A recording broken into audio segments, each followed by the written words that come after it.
What if your enemy's greatest weapon cost less than a family dinner, and there was absolutely nothing you could do to stop it? That question is keeping Russian air defense commanders awake at night right now, because Ukraine has found a way to turn the sky itself into a weapon, not with missiles, not with jets, not with anything Russia's billion-dollar radar systems were ever designed to detect, with a balloon. And the worst part for Russia? The solution to this problem isn't hiding inside some laboratory. It's written into the laws of physics, and physics doesn't negotiate. Before we go any further, if you care about understanding the wars that are quietly reshaping our world, hit that subscribe button right now. Share this video with one person who you think needs to see it, and leave a like if you want more analysis like this. It genuinely helps this channel reach people who are searching for real explanations, not headlines. Now let's get into it. To understand why this is such a massive deal, you first need to understand the problem Ukraine was trying to solve. Long-range strikes deep into Russian territory are incredibly difficult. You need drones with big batteries or missiles with massive fuel tanks. Both cost a fortune, both can be jammed, both get shot down before they travel far enough to matter. Ukraine has been fighting this problem since the war intensified, and for a long time, the answer seemed out of reach. Then someone asked a different question. What if the drone didn't need to fly to the target on its own power at all? What if something else carried it most of the way, for free? That question led to one of the most creative military innovations of this entire conflict. Here's the basic idea. You attach a kamikaze drone to a helium balloon. You release the balloon. The wind carries it deep into Russian territory. Then, at the right moment, the drone detaches, powers up, and strikes. The balloon does the heavy lifting. The drone just needs to finish the job. Simple? Yes. Obvious in hindsight? Maybe. But the execution, the timing, and the geography that makes it possible, that's where this story gets genuinely fascinating. Ukraine sits in a region of the world between 45 and 52 degrees north latitude. This is what meteorologists call the mid-latitude westerly belt. At this band of the globe, the prevailing winds blow in one consistent direction, from west to east. That means wind naturally moves from Ukrainian territory toward Russian territory, not occasionally, not sometimes, constantly, permanently, every single day. When Ukraine releases a balloon, the atmosphere picks it up and carries it east, directly toward Russia. No engine, no fuel, no battery drain. The planet itself is doing the delivery.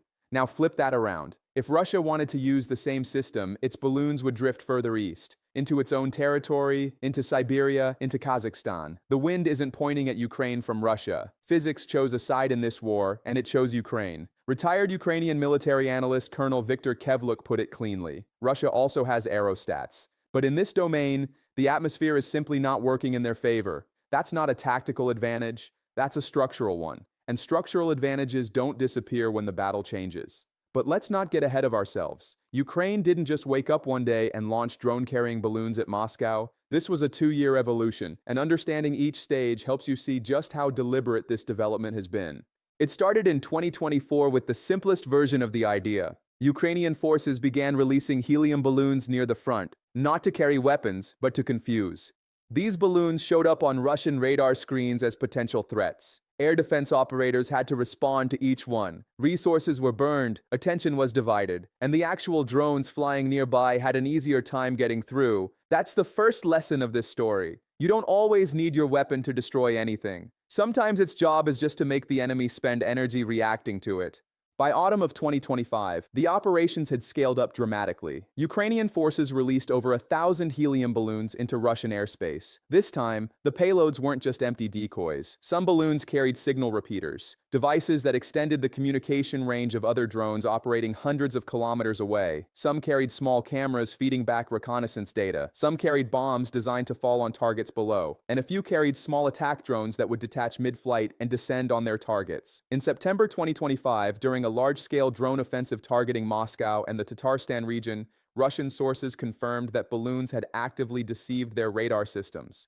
Refineries burned, railway logistics took hits, rear area supply chains were disrupted, and many of the Russian operators who were supposed to stop all of this were busy tracking balloons that turned out to be empty. Late 2025 brought another leap. Balloons were now being used as direct explosive delivery platforms, not just support tools, but weapons in their own right. The system had moved from distraction to destruction. And then came May 2026, the test that changed everything. Ukrainian engineers launched a Hornet kamikaze drone attached to a helium balloon and recorded what happened. The balloon carried the Hornet 42 kilometers without the drone using a single watt of its own power. It lifted it to 8,000 meters altitude, well above the ceiling of most short-range air defense systems. And then, at the right moment, the drone was released. Here's why that altitude matters so much. A drone launched from the ground spends its first several kilometers just climbing. That burns battery. That eats into range. That shortens the mission before it's even begun. A drone released from 8,000 meters doesn't need to climb at all. It can glide, it can coast, it can conserve almost everything. The result? The Hornet drone arrived at its release point with roughly 95% of its battery still intact, nearly full charge, ready for a complete mission, and its effective range nearly doubled, from around 150 kilometers to approximately 300 kilometers. That's the difference between striking a forward supply depot and striking infrastructure deep in the Russian rear. Two completely different categories of target, unlocked by a balloon costing a few $100s. Now let's talk about the Hornet itself, because this drone is no ordinary machine. It's built by a US-based company called Perennial Autonomy. It has a wingspan close to 2 meters. It carries a 5-kilogram warhead. It flies at roughly 100 kilometers per hour, quietly, on fixed wings, with a low radar signature. It's already a difficult target to intercept. But what makes it genuinely alarming to Russian operators isn't its speed or its warhead. It's what happens when you try to jam it.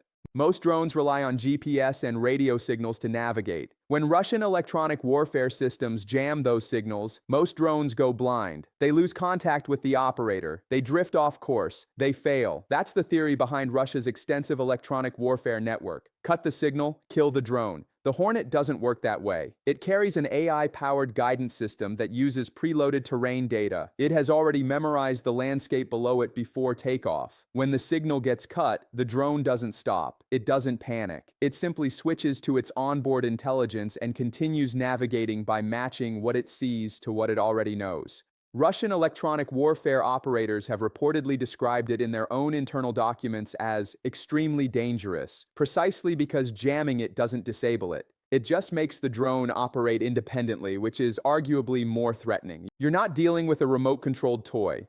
You're dealing with a drone that can think its way to a target. Combine that with balloon delivery, double the range, remove the climb penalty, preserve the battery. You now have an autonomous, AI-guided strike weapon that can reach targets 300 kilometers deep, and the entire first half of its journey cost Ukraine nothing at all. The cost picture here deserves its own moment because the numbers are almost surreal. The balloon itself is made from latex, nylon, or polyethylene, basic industrial materials available entirely within Ukraine. The helium filling doesn't require the high-purity industrial grade used in advanced manufacturing. Cheaper, more widely available helium works fine. The total cost of the balloon component?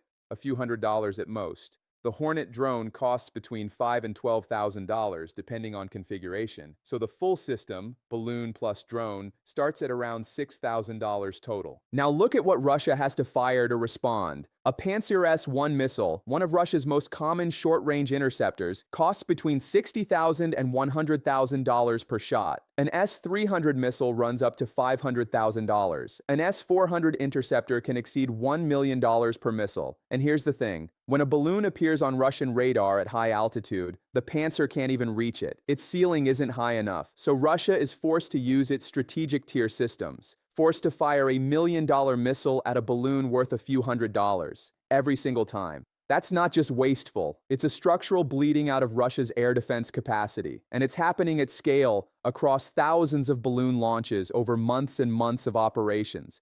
There's a compounding effect that makes this even worse for Russia. Every missile fired at a decoy balloon is a missile that isn't available when a real drone wave arrives. Missile stockpiles don't regenerate instantly. Production takes time, and Ukraine has calculated that if it keeps the pressure constant, launching balloons continuously, forcing responses continuously, the inventory gaps will start to matter at exactly the wrong moments. But wait, there's a layer to this strategy that's even more calculated than simple cost exchange. Some of Ukraine's balloons are deliberately designed to be spotted. That sounds backwards. Why would you want your weapon detected?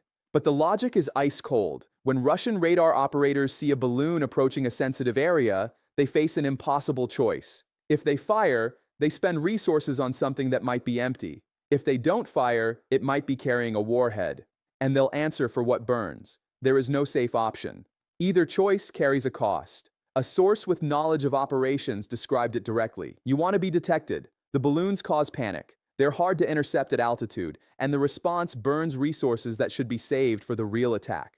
So the decoy balloon flies in, Russia panics and fires, the radar position has just announced its location, the missile battery has just depleted its stock slightly, the operators are stressed and tired. And then, while all that is happening, the actual strike drones, Hornets, FPVs, medium-range systems, arrive on a different vector, at a different altitude, at a different time. The air defense network was already under pressure. Now it's being hit while fatigued. Moscow itself has experienced this firsthand. On multiple occasions, balloons approaching the capital triggered airport shutdowns. Civilian flights were suspended. Air traffic control systems went into emergency protocols. The city went into a partial lockdown over balloons. A source confirmed the pattern plainly. When you approach Moscow, they get very scared and shoot without hesitation. And every time they shoot, Ukraine wins a small victory, like an expensive missile gone, a radar position exposed, a gap opened. One balloon does none of these things. 1,000 balloons launched persistently with mixed payloads at unpredictable intervals in coordination with real drone strikes that erodes a defense system over time. Ukraine is not trying to win in a single dramatic strike. It's winning through accumulation. Here's a comparison that puts this in historical context, and it's one that deserves your full attention. In 1944, Japan launched over 9,000 balloon bombs, called Fugo, into the Pacific jet stream. The goal was to hit the American mainland. The balloons crossed the Pacific Ocean, covering 8,000 kilometers without engines, without pilots, without any guidance at all. They worked on pure physics. And some of them actually reached North America. The United States government was so rattled by this that it imposed a complete media blackout. The public was told nothing, because American officials understood that the panic from knowing balloon bombs were raining down from the sky would be more damaging than the bombs themselves. And because Japan heard nothing in return, no reports of success, no news of impact, it eventually gave up the program, never knowing that it had actually worked. 80 years later, Ukraine is running the same physics principle, but with technology that would be unrecognizable to anyone from 1944. AI navigation, terrain contour mapping, meteorological modeling, autonomous target classification. The balloons Ukraine is using aren't drifting blindly across an ocean hoping to land somewhere useful. They're being calculated, timed, and guided to specific target zones. The drone that detaches isn't falling randomly, it's hunting.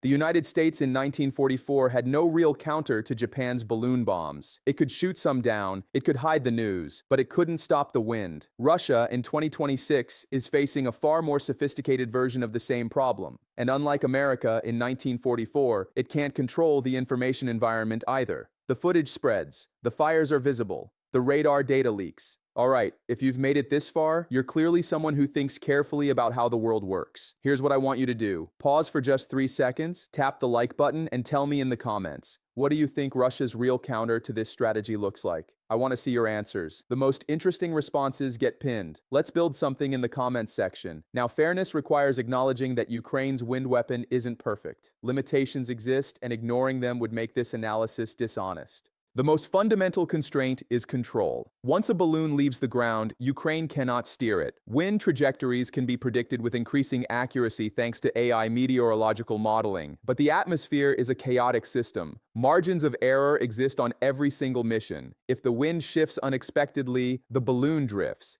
If a weather system moves in, the launch window closes. Ukraine cannot simply fire this weapon at will. It has to wait for the conditions nature provides. At extreme altitudes, GPS reliability degrades. Signals spread across a much wider area, making precise guidance harder. Russia's electronic warfare teams have identified this vulnerability and are actively working to exploit it, using GPS spoofing to send drones off course at the moment they detach from the balloon.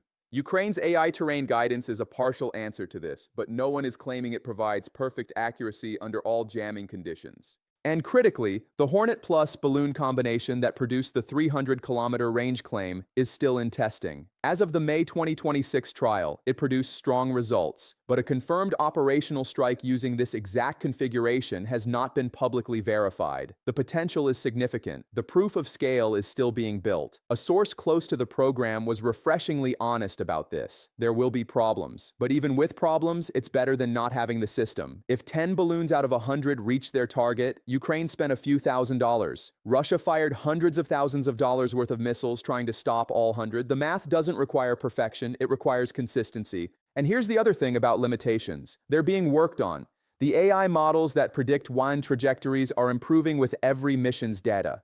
The terrain contour guidance systems are receiving updates. The balloon materials and release mechanisms are being refined. This is a living program, not a finished product. Every test makes it more capable. Every failure teaches something. Beyond balloons, Ukraine has developed a parallel capability that quietly supports the entire system. Tethered aerostats, large anchored platforms that float at between 500 and 1,000 meters, connected to the ground by cables that supply them with electricity and data. These platforms are built by a Ukrainian company called Aeroba, and they can stay airborne for up to 3 days continuously. What do? They act as communication towers. From their elevated position, they relay signals to drones operating hundreds of kilometers away, extending the effective control range far beyond what ground stations alone could manage. They carry cameras and sensors that detect incoming threats like Russian Shahed drones. They serve as signal repeaters that can be daisy-chained together across long distances, creating a continuous link from an operator in western Ukraine to a weapon flying deep into Russia. Only 2 of these tethered aerostats have been confirmed destroyed in combat.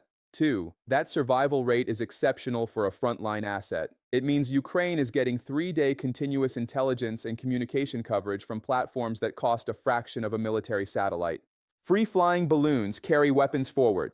Tethered aerostats maintain the invisible control network.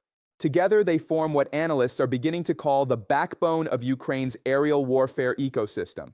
It's not one system. It's an interconnected architecture built from cheap, replaceable, scalable parts.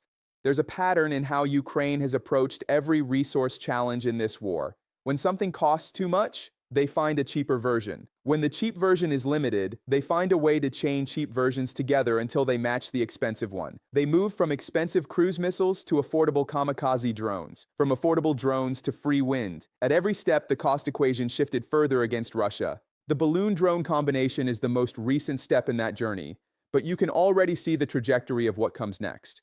Sources familiar with Ukrainian development work have noted that the same balloon delivery concept isn't limited to flying drones. Theoretically, unmanned ground vehicles could be carried and released near target areas. Unmanned surface vessels could be transported to bodies of water where they'd otherwise never reach. The delivery mechanism doesn't care what it's carrying, it just catches the wind. One operator imagined it this way. Picture a Ukrainian unmanned vehicle operating in central Russia, not science fiction. A logical next step if the balloon program continues evolving at its current pace. Russia's response to all of this has been reactive rather than strategic. It fires missiles at decoys. It activates radars that then get targeted. It burns through missile inventory, responding to a threat that regenerates faster than the inventory does. It has aerostats of its own, but they're pointing in the wrong direction geographically. It cannot reverse the wind. It cannot build mountains to redirect the atmosphere. The structural disadvantage is permanent. The only real countermeasure available to Russia is to shoot down balloons before they enter its airspace. But that requires detecting them at the border, which is difficult at high altitudes, and intercepting them there, which still costs more than the balloons themselves. There is no clean answer. Every option has a price that favors Ukraine. Colonel Kevluk offered the clearest summary of where this is heading. Balloons have become a standard part of Ukraine's arsenal for medium and deep-range strikes. The trend is clear, and it is not reversing. Here's what I want to leave you with, because I think there's something bigger being said by this entire story. Wars used to be won by whoever could afford the most expensive technology. Stealth aircraft, carrier groups, satellite networks, billion-dollar missile defense systems. The assumption built into all of that was that military dominance would always belong to whoever had the deepest pockets. Ukraine is quietly dismantling that assumption, not because it has invented something technically revolutionary, but because it asked a different question. Instead of asking how to build a more expensive weapon, it asked how to make an existing weapon free. And the answer was, let the planet carry it. There's something almost philosophical about that.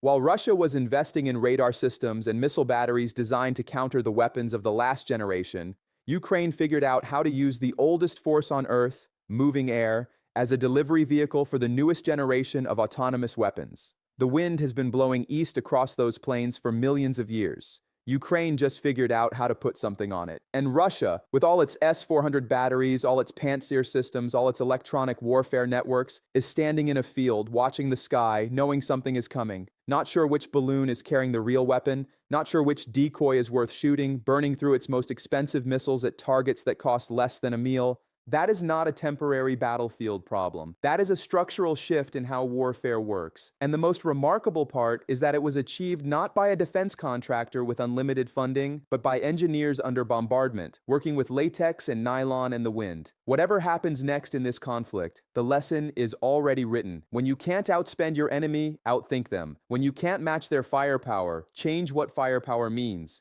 And when nature offers you an advantage, take it, refine it, and turn it into something your enemy cannot counter no matter how much they spend. Ukraine did exactly that, and the sky over Russia will never feel entirely safe again. If this analysis hit different for you, if it made you see this conflict from a new angle, then do one thing before you leave. Share this video with someone. One person, that's all. Because content like this only survives if people who value it pass it on. And if you want to be here for the next analysis, subscribe and turn the notification on. The next video is already in the works, and it connects to what you just watched in ways you won't expect.